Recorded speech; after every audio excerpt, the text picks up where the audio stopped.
about this report, though, you know, getting departments to defer payments to beyond the election? I mean, it has been used by everybody. Have you got a problem with it? But what's not been done by everybody is $220 billion in the red. This is the highest level of government spending we've seen. Yeah. We haven't seen this before. And they've lost control. They have absolutely lost control. And it's because they think that spin is the way to get through a cost of living crisis. Well, it's not. You've actually got to do the hard yakka. It's why we've opposed over $100 billion of spending initiatives in the Well, they call that the no-elition, is that? Well, but it's the right thing to do.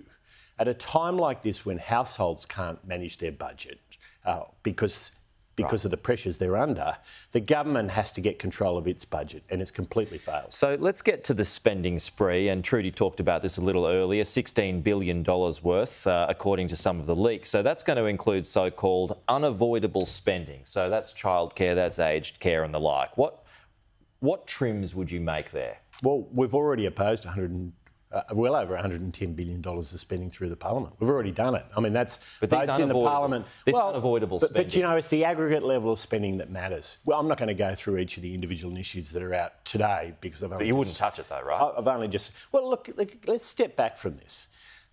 Jim Chalmers, first of all, for the economic crisis we're facing, wanted to blame Vladimir Putin. More recently, he's gone to Donald Trump. Then it's President Xi, we just heard the other day. It's his fault. Veterans on the weekend. Now he's saying it's all unavoidable. Look, the spin gets thin.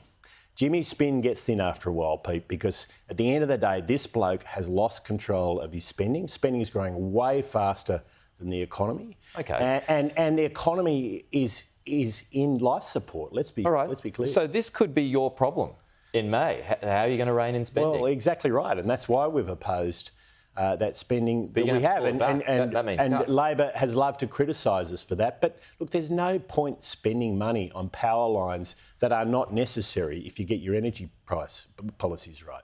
There's no point spending money on manufacturing policy or housing policy that doesn't deliver manufacturing or housing. I mean, they've got their policy settings wrong.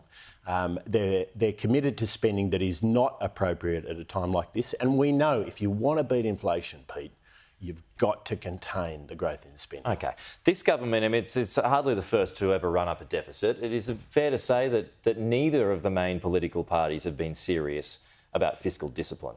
Well, Pete, I've just said we've opposed over $110 billion. But they've contributed to the mess that we're in. Well, Labor loves to give us flack for that, for having opposed those things.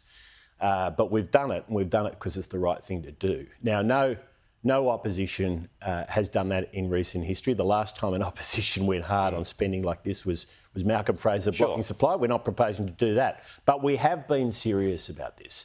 And the reason is we know to beat inflation, to get it down to that sustainable lower level, to get interest rates down, to give the Reserve Bank room to bring down interest rates, you've got to contain your spending growth.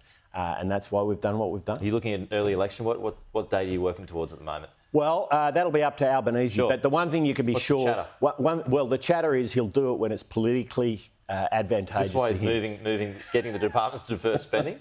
Well, look, there's no doubt they're going to play games. It's all going to be spin. It'll continue to be that. With these guys, it's all tactics, it's all politics. All right. So let's see what it is. Good to see you in person. Good on you. Thanks, Angus. Talk to you soon.